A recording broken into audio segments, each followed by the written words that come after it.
Good afternoon, or good morning, everybody. I was going to say good afternoon, but good morning to everybody. We're out here in Los Angeles at Riders of the Future Awards. We've been interviewing winners all night long, and we have Desmond with him. He's going to introduce himself in just a second.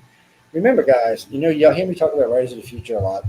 I know every now and then it feels like we do an information when we do the live show, but we want people.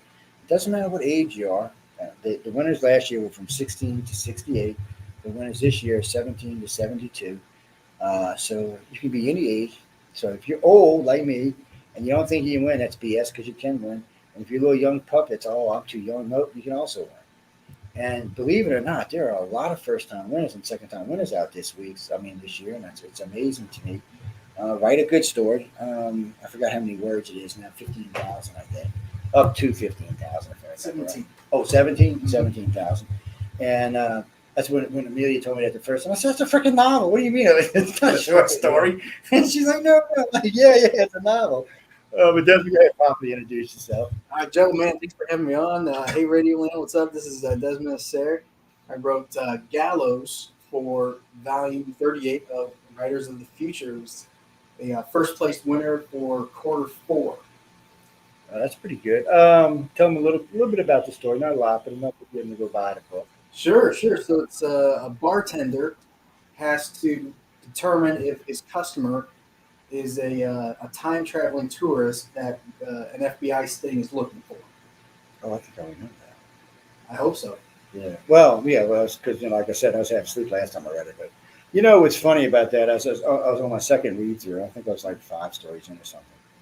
And the guy sitting next to me in the airplane bumped me, and my glasses went down and under the seat. Well, I'm 727, so I got them. I said, they're like this wide. There's no way I could get to the glasses to the plane land. And I was pissed. I wanted to finish reading them over the second time. I was like, this is ridiculous. I told the stewardess, I said, man, let me get a bigger plane or something. She started laughing. She said, yeah, I know what you mean. This is ridiculous, too. So, first off, what made you think you can write? I mean, I always ask that question because sometimes I get the weirdest answers. So I want to know what the motivation was something from childhood. Dirty, stinking pain. I just take all my emotions and experience and kind of use it as See, that's good. I like oh, you. man, it's throw down black and white words. So yeah, it started as uh, I heard you mention it before, just a way to take yourself out of the world that we're living in. There's nothing like escaping into a good story. So as a kid, that's what I started to do, is make stories, my little solace. And then when I was probably 13, 15 or so, I realized you could write short stories and send them to anthologies and get them published. I'm like, oh shoot, maybe I can do this for a career. And 20 years later, learned a little bit, practiced a little bit, picked up, I hope, a little bit of skill along the way. And then You got to have some skill because you won. So landed Writers of the Future. So I think we're off to a good start. and they get a lot of submissions every year. Thousands. Yeah, so Thousands a year. it's not they submit them four times a year, and there's a lot of people submitted. And it's not just it's not just here; it's worldwide. That's right. And it's one of the reasons. That's one of the reasons John and writing so much because I opened up the audience base a lot bigger. And I told him, I said, I'm gonna help y'all open up. I'm sure y'all want other stuff out there as well. And because some people telling me they found it this way or that way, or somebody's told them about it, or so on and so forth. Mm-hmm. I know when as a kid, they always used to have that little. In all these books, they'd have that little mouse-looking thing. They would ask you to redraw it and submit it. Oh yeah. And that was a long time ago. I hadn't seen it in a long time, and that was the way. And then it's changed since then. But I've had so many people tell me about these. Oh, submit, and it's going to be blind draw, and you don't have to pay anything. And then all of a sudden, somebody will come and say, "Oh no, they want $500 to submit the story." Mm-hmm. But it is blind draw. I said, no, that's not Writers of the Future. They don't want anything. I think the only thing that makes us pay for is the tuxes. And other than that, and they let your family come out and come to the event and all, and which is nice. There's a lot of crying families last year. It was great. Don't get me wrong, it was great. It was nice to see, for a change, just all that happy emotion. It wasn't crying of horror, it wasn't crying of fear, it was just happiness. And everybody's happy, the winners were happy, the families were happy, the people involved were happy. And I'm still weirded out, and I know you've seen all these people.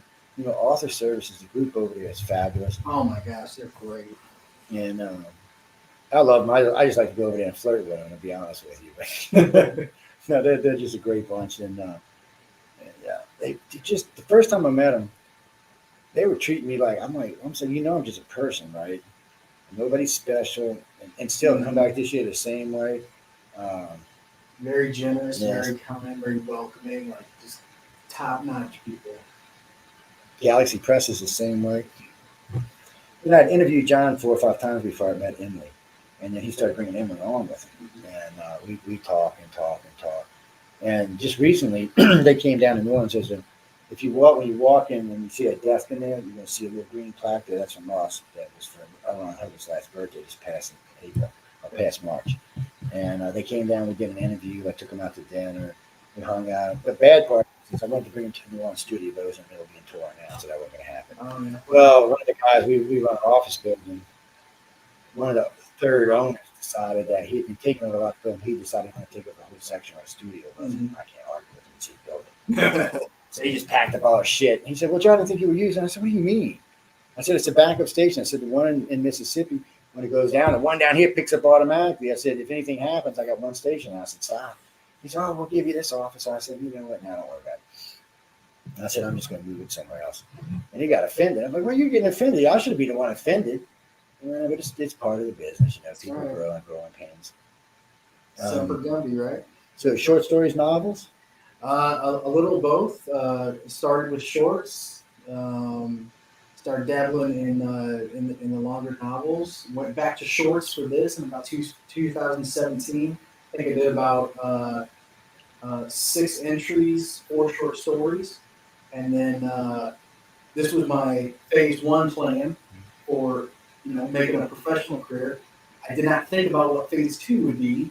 So when I got that call in December that hey, you're coming to Hollywood for the workshop, I thought, oh boy, I got to figure out what's next now. Yeah. So I'm shopping around those short stories to the professional markets now, and then slowly starting to dabble into the longer form stuff in hopes of really just building a good portfolio to land at a publisher, because it's all about being marketable. Which is a huge thing about getting to be a part of this workshop and a part of this organization, is that there's some prestige that comes with being a part of this, not to mention getting to learn from some of the best in the business of the spectator. It's some serious authors here, and there's some serious illustrators here.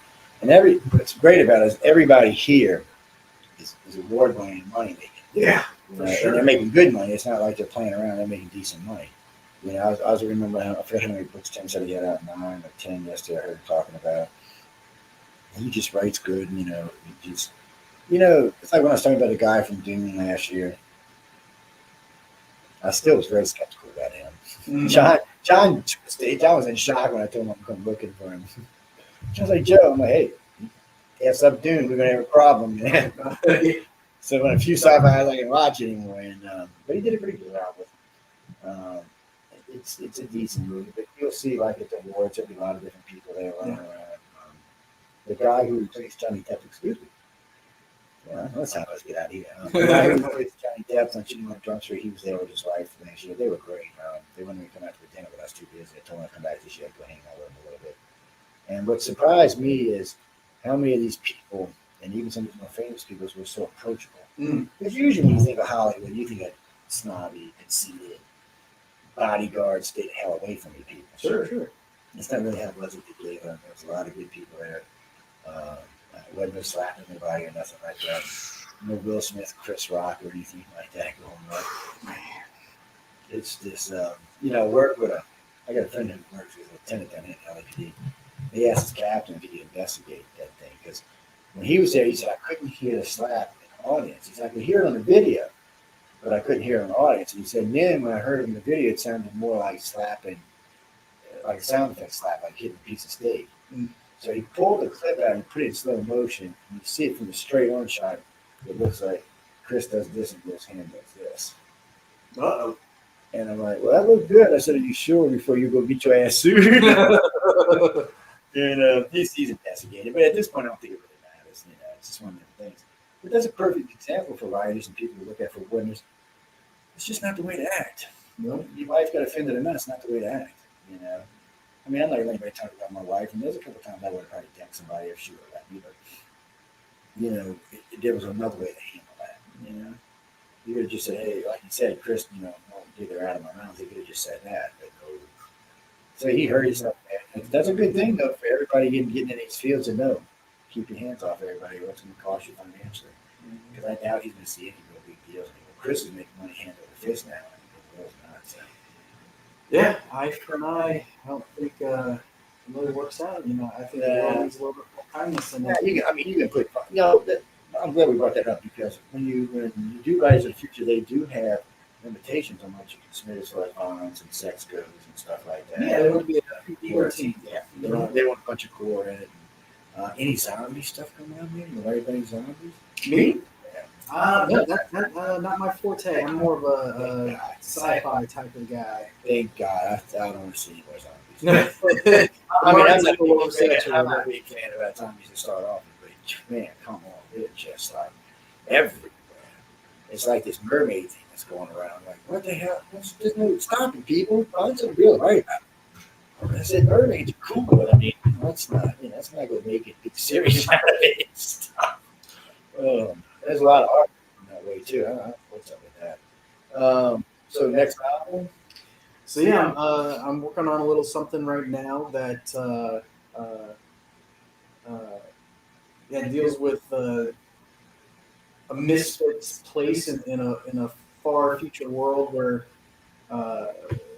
humanity has evolved into 4 different subsects that are very compartmentalized, and this kid is an outlier. He doesn't fit into any of them, genetically speaking.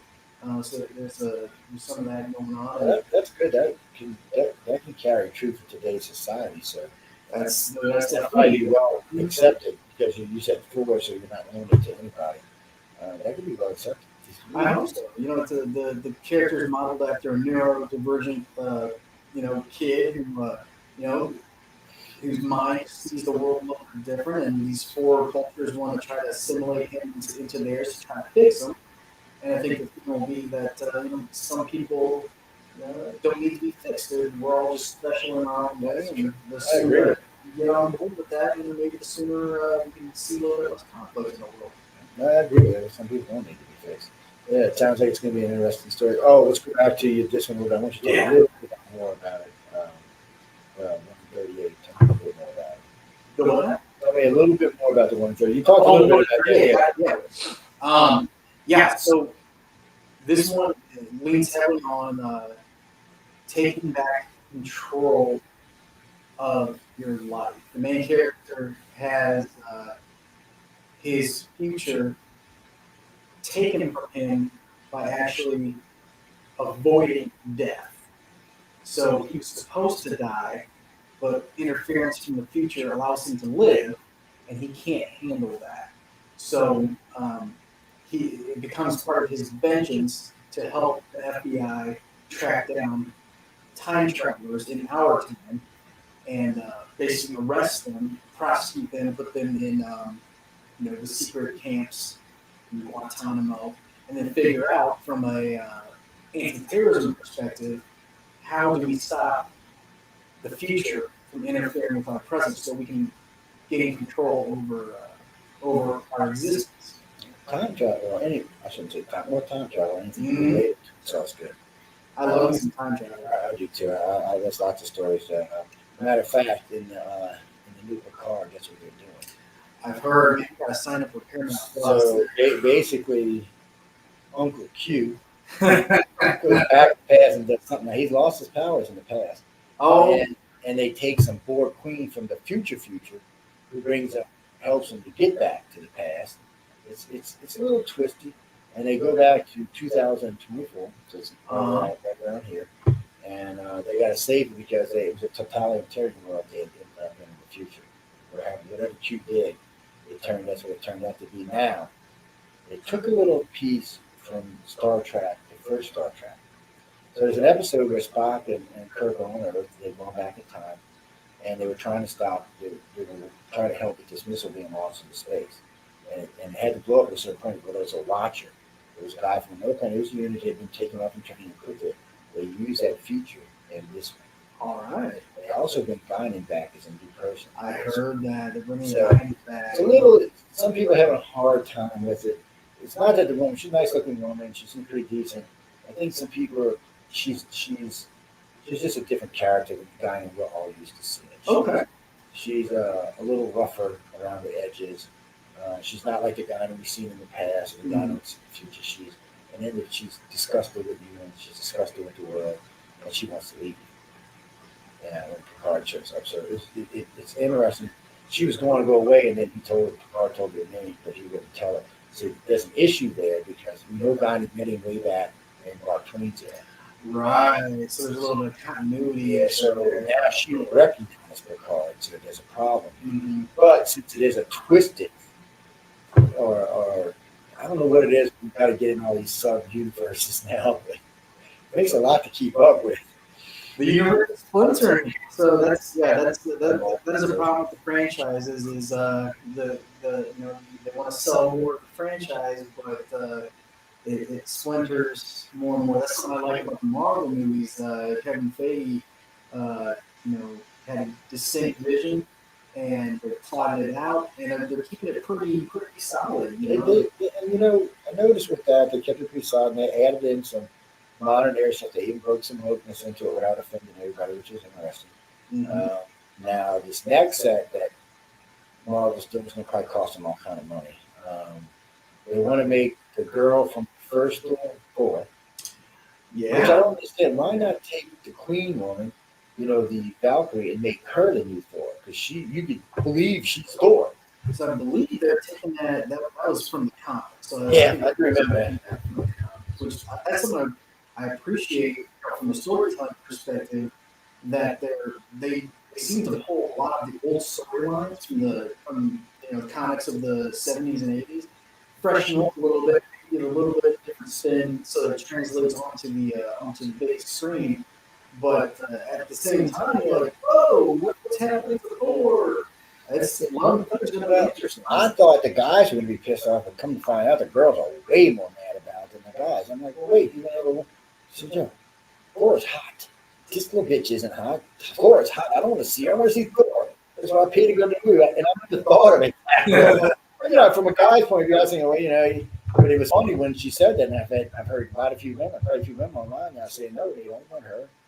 So I thought the men were going to be harder against it than the women, but the women seem to be harder against it. They just want their Thor back. They want their hero, big, muscly man out there. This is some little.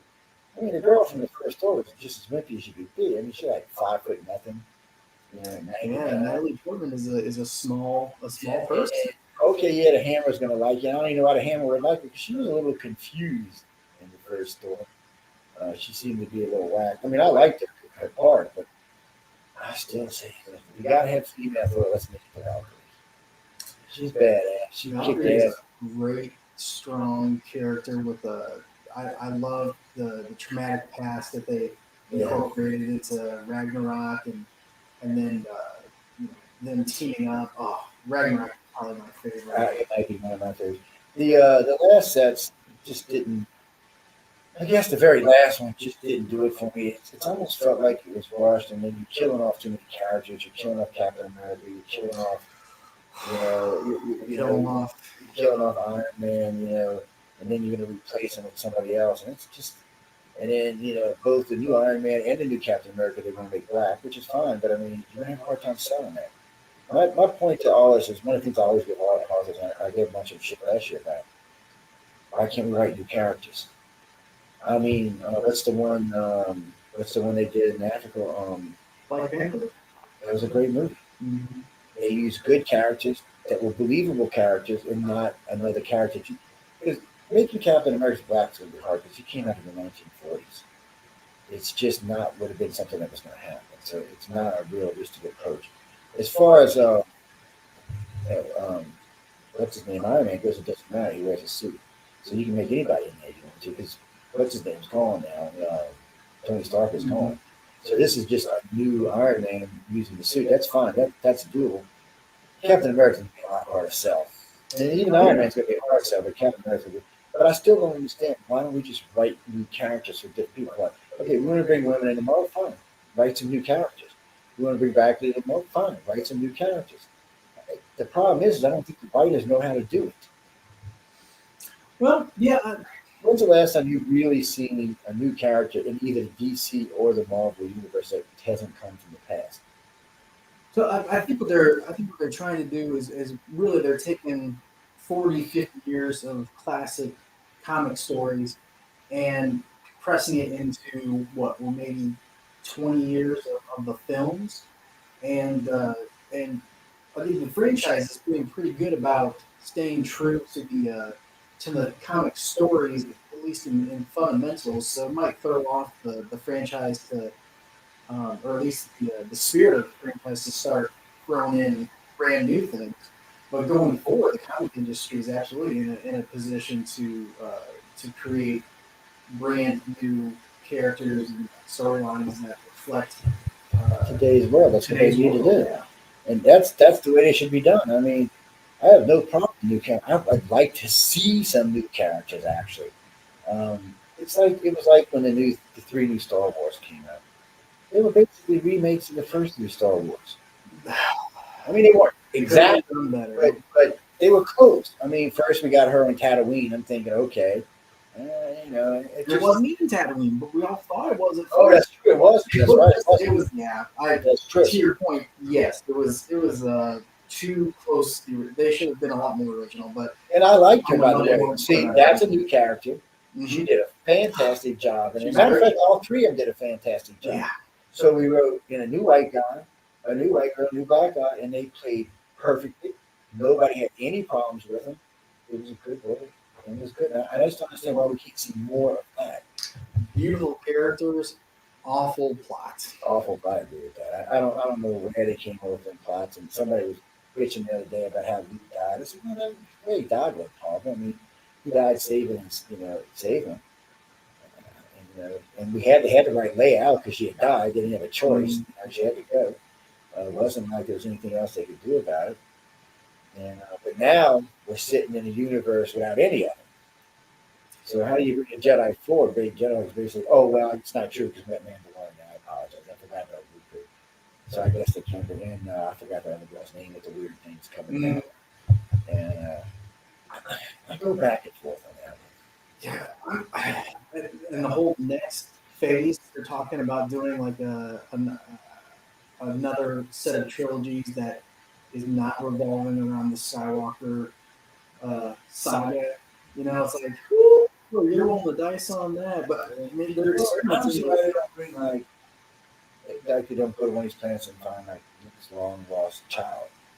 And then like just like they found him, or just like they found Anakin, or just like they found her. I mean, either way, these are all they can bring them in that way for some reason because everybody thought she was going to be one of the children of one of the Jedi. Right. Especially since she was so good without any training, they really thought that's what it was going to be. And I think a lot of the fans were disappointed it was. What can you do? Now, that's something I love about fandom is that you definitely saw this in Marvel and you saw this in Star Wars over the last several years. Is on social media, the fans come up with amazing stories and amazing speculation, and then the products come out and it's not. It's like the fans are coming up with better stories than the writers. And they are. It's just a sad thing. Now, I noticed Marvel's been having problems with the woke universe, but DC isn't. DC has incorporated several gay, lesbian characters. Legends of Tomorrow, half the crew's gay, but yet it's not offensive in any ways. Nobody seems to be aggravated about it. It's on its seventh season, and DC did it without really telling anybody they did it. But something that's weird right now, DC is doing much better television than Marvel is. Marvel's been doing way more movies than DC is. I mean, DC released we had the two Wonder Woman movie, a couple Superman movies, a new Batman movies coming out. But these are just same plots, the same movies, basically. Yeah, the DC movie franchise are struggling. They haven't found their place. But like I said, it's when a product can reflect the world that we live in naturally. I mean, that's just the way it is. Sarah Lance is a good product. She's intelligent. She's pretty. She's in love with a woman. Nobody seems to have any problem with it. They had straight characters on there, they had gay characters on there, they had a mix of characters on there, like somehow or another they put this series together. They did a good job on it and didn't offend anybody. Well, I'm sure it offended somebody. Someone's always going to be offended. Right.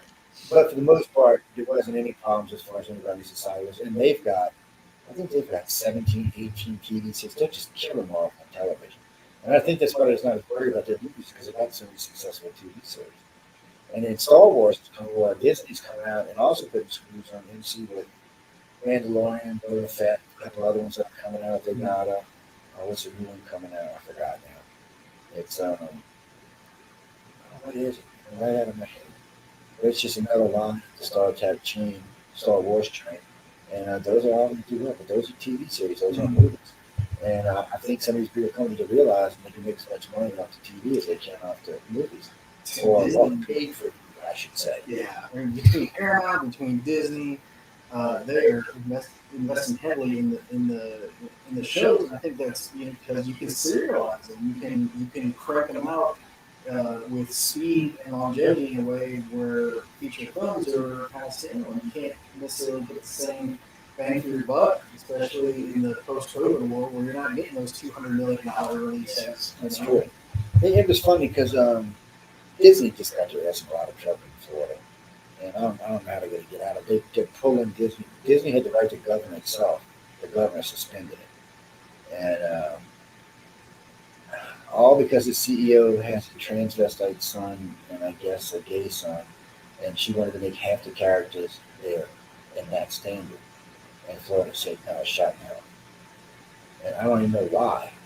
I didn't think the governor was down there was anti-anything. Maybe he is, or maybe they have another view for Disney. I have no idea what it is. When I heard it, I was like, wait, we're getting a fight about what? What are we doing at Disney? I figured there's something in the story I missed. Maybe she must be doing something crazier than that. Because everybody in Florida got offended. It wasn't just the governor. They were thinking about kicking Disney out of Florida. And Disney brings them a lot of money. It would really cripple Disney if they got thrown out. People don't realize how much their amusement parks generate, especially in Orlando. That makes as much as any of the movies they have. So they can't. It's more than that. It's a big calling card for them. So I don't know how they're going to adjust it and what they're going to do about it. It just sometimes I see this stuff and I wonder, for people like y'all, how are y'all going to write around this or write through this? Because it really, I can understand being woke. It's in our society. We got to deal with it, but a lot of stories are just not going to pan well through something like that, because it's almost like you're taking a side or something. So I don't know how y'all going to get around that. It's or deal with it. I mean, it's got to be dealt with one way or another, but I just don't know how it's going to be done. And I was talking with Luke Ballman and a couple other people, and they were talking about, incorporating some of the stuff into the stories and how they can bring it in a softer way and just bring it out through the whole story and incorporate it the way it needs to be incorporated. They seem to have a good idea on how they're going to do it, but I'm not sure. I mean, this kind of stuff sometimes just gets stupid. Yeah, I'm not interested in selling any of my ideologies in any fiction, but all fiction is a reflection of our world in the eyes of the author. So, if themes reflect perspective, naturally, and Dave Farland said something about writing that sci-fi should be written to build a better world. Yeah, and I had asked him last year, or was it the year before? I asked him if he thought the world was getting thin-skinned, and he kind of did. It's so easy to find yourself in trouble today as an author or a movie maker or an artist with just doing what you do naturally. It's not like the old days where you could write anything you wanted and everybody would like it or not like it, and that would be the end of it. Now you can find yourself being protested against and all sorts of shit. And it's just I'm happy that all y'all out there writing. I just want to see y'all. I don't think writing authors should have to deal with. Let me rephrase that. I don't think fiction authors should have to deal with this. Non-fiction authors, yeah, that's fine. Write a documentary, do whatever you want to. And I'm not against incorporating anything into sci-fi as long as it's done well. Yeah. It's all about respect. It is. If you're respecting your fellow humankind, if you're showing kindness to your fellow people, then we're not going to have a lot of the problems that we're having. I don't think a lot of people realize what it means to actually show someone respect and kindness, even if you walk a different path than them, even if you think differently than them. Uh, I really think that this generation of writers, and I don't mean age wise, I just meant like this last 5 or 10 years, people who are really seriously gotten the writing. I think that as we go along, we all going to be the ones to make a difference. I hope so. Out with the old guard and with the new guard. Some of these old timers just can't let go of some of the hate, and they want to write. They know to survive, they need to incorporate certain things into the writing now, but they just can't. Like Gandhi said, be the change that you want to see in the world. Lead by example. Another thing that I think that you and I are both familiar with. Well, like I said, I was lucky as raised. So for me, I got friends all over the country. For me, it was different. I grew up. We didn't have any prejudices, and we just weren't raised that way. Mm-hmm. And New Orleans has been Black City for a long time. So if we couldn't have got past our differences, we'd already burned the city down. Mm-hmm. There's very little any white on black crime in New Orleans. It's almost non-existent. We've all learned how to get along. We have a large gay community, so we all get along there. It's just, matter of fact, you got to watch that. They do Essen Fest is pretty cool. It's a nice group comes in, but they have the gay pride parade. So all I can say is if you don't like nudity, don't go. And it doesn't matter. I mean, there's men and women there, but they're all gay, and they usually just paint themselves. Mm-hmm. They go walking through the corridor. I remember this guy was down there. There's 2 kids. I said, "Dude, you need to leave." He's like, "Well," I said, "Trust me, you need to leave." This group of guys come walking around the corridor. He's like, "Oh my god!" And I couldn't stop laughing. I should. It's shame for me. Literal clothing. I wanted him not to do it. But that's been like that for 50 years, maybe 100 years. It's been like that, for some reason, in a place like New Orleans, they weren't persecuted. It wasn't a big deal to be gay in New Orleans. It never has been. Even back in the 1800s, that community still existed in that part of that city. And maybe back then, as long as they stayed in that city, they didn't care. But today, it's not like that. It's this whole different world. And I'm glad to see it change. People are people. I don't think who you sleeping really what matters. I just think how you treat people is what matters. That is all that matters. How you treat people. Remember when I was young, I'd say stuff like that. "Oh, you're a new age. You need to get the hell out of here. You're crazy." And it's, everybody's not like people. I tell people all the time, I treat people the way I want to be treated. That's just how I am. That's not the new age. That's the now age. Treat people how you want to be treated. That's the way it should always be. And then we end up with this shit like what's going on in Russia. Our friend of mine just yesterday said he's going to write a story. He's over there, actually. They are paying so much money for people to go there. It's ridiculous. Mm-hmm. He's getting, I think it's $2,700 a day. Wow. So while he's over there working, he's writing the story as well. He's in the shit in Maxwell. Mm-hmm. And he sent me a draft the other day. I think it was like the first 30 pages of it.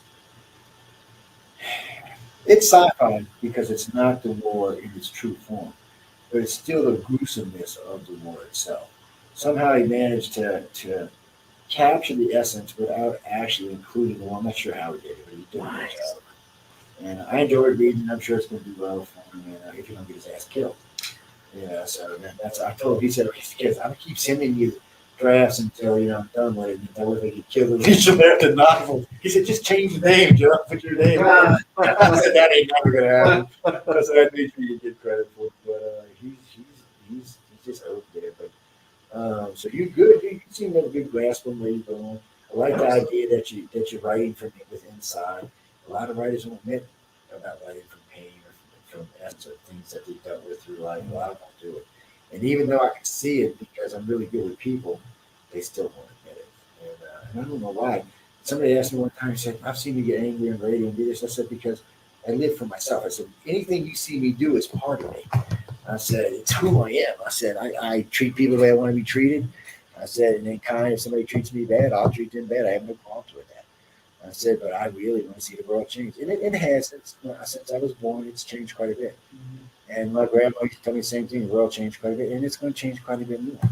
We got some growing pains, but I think we're heading in the right direction. But the problem is, and besides a disconnect in our country, there's a real other problem.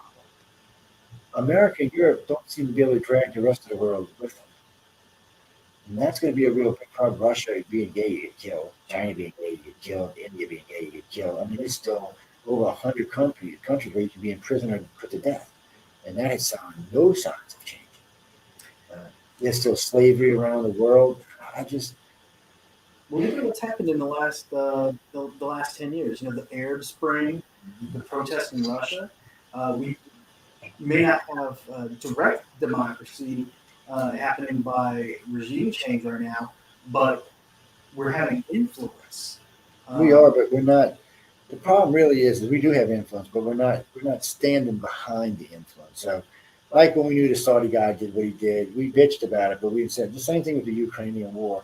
We could have stopped this before it started. We just didn't. And maybe you could say weakness of the president or whatever. It was more than that. That for some reason America has gotten to this thing now where we were the world's policeman and we still want to be, but for some reason we seem to be way more standoffish on how we're going to help people. I know it's a political thing, I understand that. There were some international complications, especially with Ukraine. Yeah. And I can understand if we got in the middle of Ukraine and Russia might use a nuke, and of course they use a nuke, we're going to use a nuke. And then China might use a nuke, and then Europe will be gone, and America will be gone, and well, a whole northern hemisphere will be gone. I tell people all the time, just because you go to hell out of the northern hemisphere, don't mean the southern one won't be there. Because people don't understand. I won a $10,000 bet one time. This guy was telling me, I said, the toilets in the southern part of the world go the opposite way than the ones up here do. Is that true? It's true.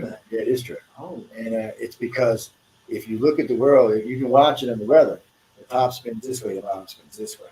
The equator is the border, and that's where it changes.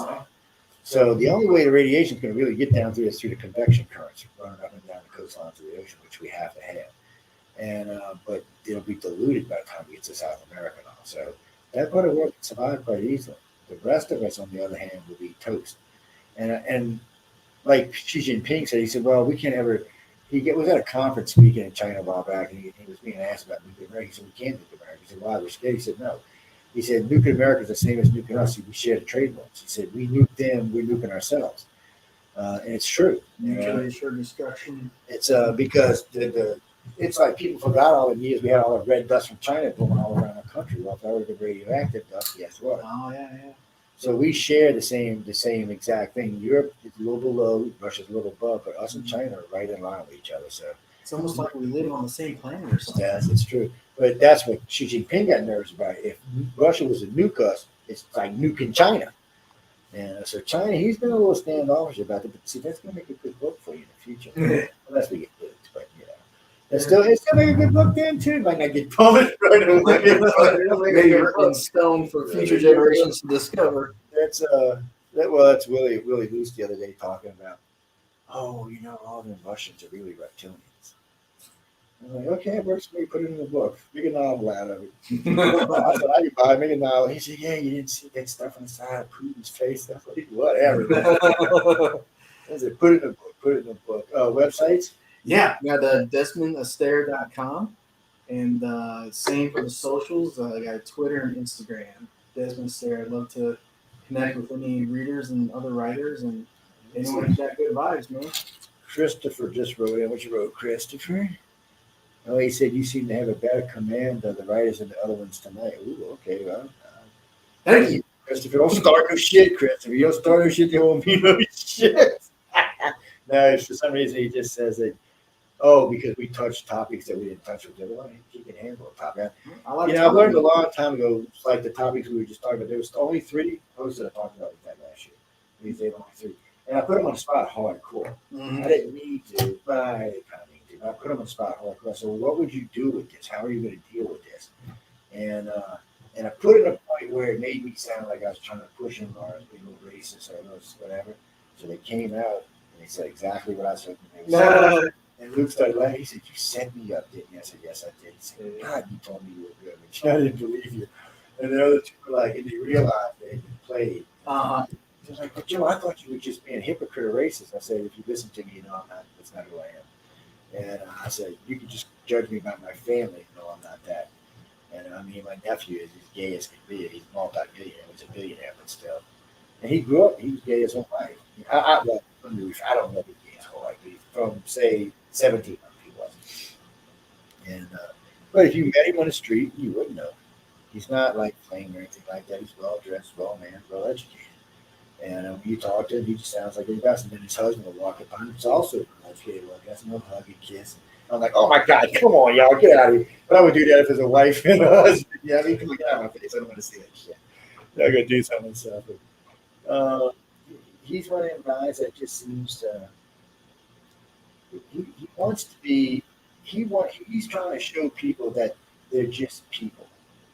You know, We're all just we, people. we fly into our yacht and go hovering around the Mediterranean. Well, I don't got a yacht. Yeah, stuff like that. But no, but really, that's what he's showing. He said he told me one day at a party. He said, I meet all these people and they really like me and they want us to be a lawyer, and then they find out I'm gay, and then all of a sudden they get like, if they touch me, they're gonna get AIDS or something. I was like, what? He said, no, Joe, I'm serious. So was this the 80s again? Or I what thought, now? what do you do, like in 1985? He said, I don't know what it is. And he said, we had this big jacuzzi party, and everybody was jacuzziing.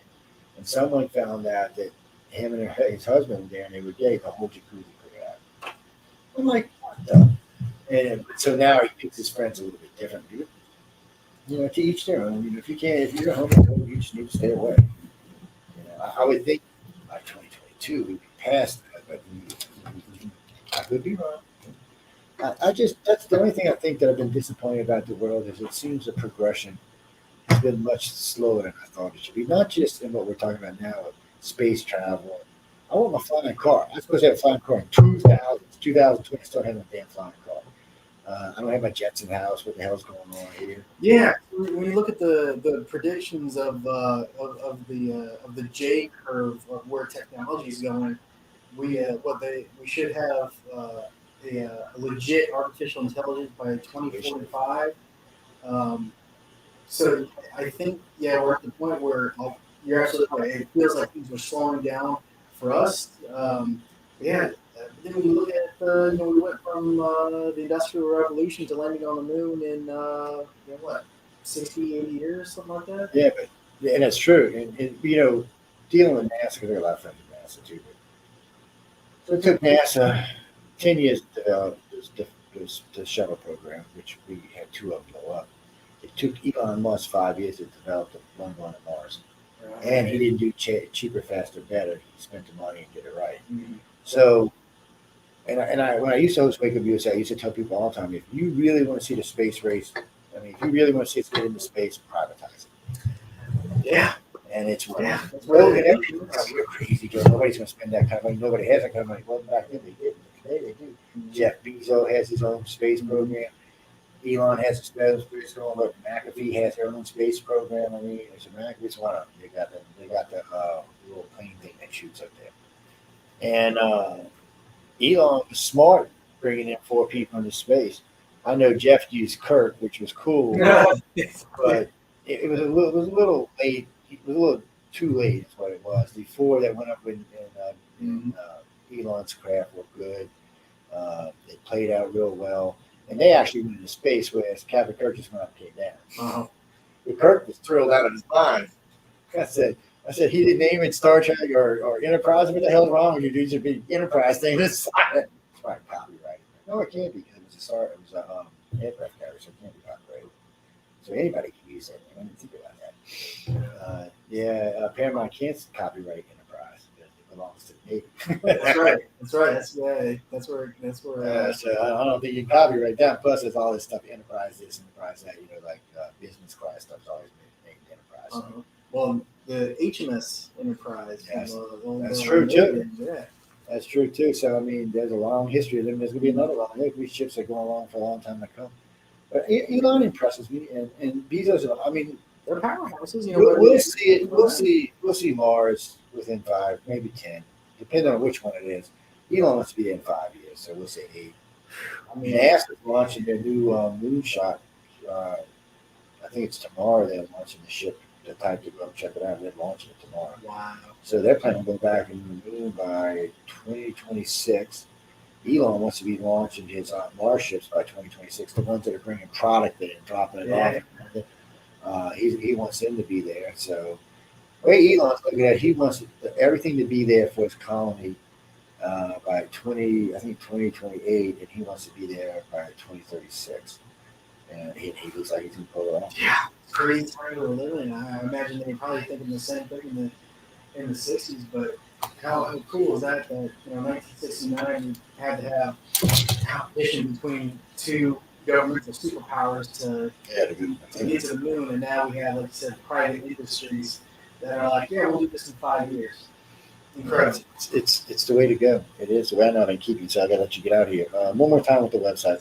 DesmondAstaire.com. That's the website. And then I'm on Instagram and Twitter at Desmond Astaire.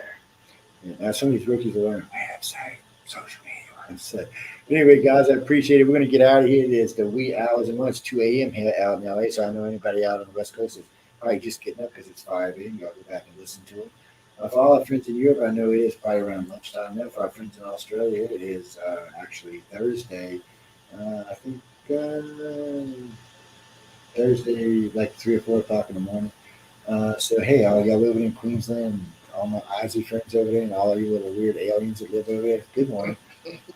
But we got to go, guys. Y'all be paying attention. There'll be a lot more interviews coming up. The judges get done on Saturday, so y'all can catch the judges too. And it's important because you've heard Desmond talk. You can see that he knows what he's talking about. He can understand how we're going to address and move forward. You notice I didn't do that with some of the other ones because I wasn't sure if they were ready for that kind of conversation yet. But it's something that all writers and all artists are going to have to deal with. And when I'm saying this, I don't mean necessarily that we're not talking about the liberal woke culture.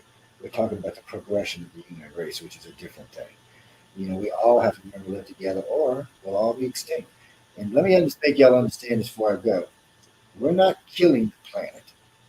Okay, the planet has been through many ice ages and many warming effects in its history. We're not killing the planet. We're killing ourselves. Okay, you can't kill Earth unless we put a nuke in the core. Earth's going to be here long after we're dead and gone. And as far as ice ages, and when I was growing up, the ice age was coming in the 70s. Now, of course, it's global warming. You can go either way you want. But just so you know this, global warming always pre-follows an ice age. It's always like that. We get global warming, and it triggers the ice age because it starts creating too much clouds in the atmosphere, and it triggers the ice age. That's how it's always worked. So you don't necessarily go around believing all the bullshit. Just understand it is part of things on our planet. I know everybody wants to blame it on this and blame it on that. And I was kind of with him at first. Oh, yeah, man's going. And then we found out that the planets in our solar system are actually getting warmer too. Well, we can't be doing that. There's no way we can be warmer than Mars or Jupiter or any other thing in the solar system for that matter. We just don't have that kind of technology. Aliens are doing that. A lot of people think. I don't know if you've ever heard this before. A lot of people think that Earth was part of the Sagittarius galaxy because it's been deposited in our neighborhood. So there's a bunch of red dwarf stars floating around, and we're in the middle of it. Well, that's the Sagittarius galaxy when the Milky Way is eating right now. So a lot of people think that's where Earth came from. They don't actually think we're part of the Milky Way. We are now. But technically, we're the aliens here. Oh, man. So that might be why they come and visit our planet, because we are the aliens here, not them. Oh, man. So it's a different thing, but it's been signed. They've been talking, going back, fighting over science now for a while, but they tried to disprove it. But the problem is we're right in the center of this big group of red dwarfs. And red dwarfs are creating heat, and they're getting closer to our planet. So, we can blame whatever we want on whatever it is, we need to knock it out. But somebody said, well, the ozone. I said, y'all do know the ozone holes are just about gone, right? I said, we've actually stopped that, and they're just about completely closed. And they're like, no. I said, oh, yeah. I said, when you're going to get into science, don't follow CNN, don't watch ABC, don't watch Fox. Go read the science for yourself. Stuff like NOAA got in trouble because they were dropping their temperatures down in front of the thruster boosters. So most ships have side propellers on to move back and forth when they're heated because they're on. They caught them doing that. That's what they first said was triggering global warming. Then they found out that the algorithm that we're doing said that there was no global warming, that we were in a hiatus. And they did not like that at all. And then the next one that came up was a different one. They're using algorithms to try, and this is my favorite thing. I piss these people at NASA so bad. They're saying, well, these algorithms are saying, I said, I got a question for you. I said, you're telling me you can predict the outcome of the weather on this planet for the next 100 years, but you can't tell me if it's going to rain for the next 4 days. I said, how can that be? I said, really? I said, you can't even do a 10-day forecast, but you're going to tell me what the weather on this planet is from there. I said, I'm not buying it. I said, whether it's true or not, you're not proving shit because you can't tell me if it's going to rain for the next 10 days. So how are you going to tell me what it's going to be like in 100 years from now? Oh, I get so mad. But it's true. If you were that good and you could predict all of that, then you could tell me how far away it's going to rain, and most of the time they're not. Like, my wife called me today. You know it's supposed to rain today. It didn't. I said, yeah, I know. And it's just how it is. So somewhere along the line, we need to find what the actual truth is and not what actually makes everybody money. Oh, but anyway, we got to get nice talking to you guys and girls. Yeah, don't write to me. I know you global warmers are going to call. But you can't beat the argument. How are you going to beat that argument? You cannot tell me that the weatherman can predict it, but they can't. They won't even do a 30-day prediction. You can't even find. They can't even predict tornadoes. And they can't even tell you where. Even when they see the hurricane coming, half the time they're wrong. I mean, you can't predict the hurricane. You can't predict, but you're going to tell me how the world's going to be. I'm like, I need something different than that. And then they tried to say that we were getting more hurricanes, and they went back and counted no, and they're not actually getting more intense. I don't know. It's about the same amount we always get every year, and they're like, so that kind of stuff kills them. And then of course, oh, we're getting so much hotter. Well, the South has actually gotten cooler. Our average summers have dropped by 7 degrees. Even the humidity is down by 10%, and we've had snow in the wintertime 3 out of the last 10 years. But we got global warming, so I'm confused.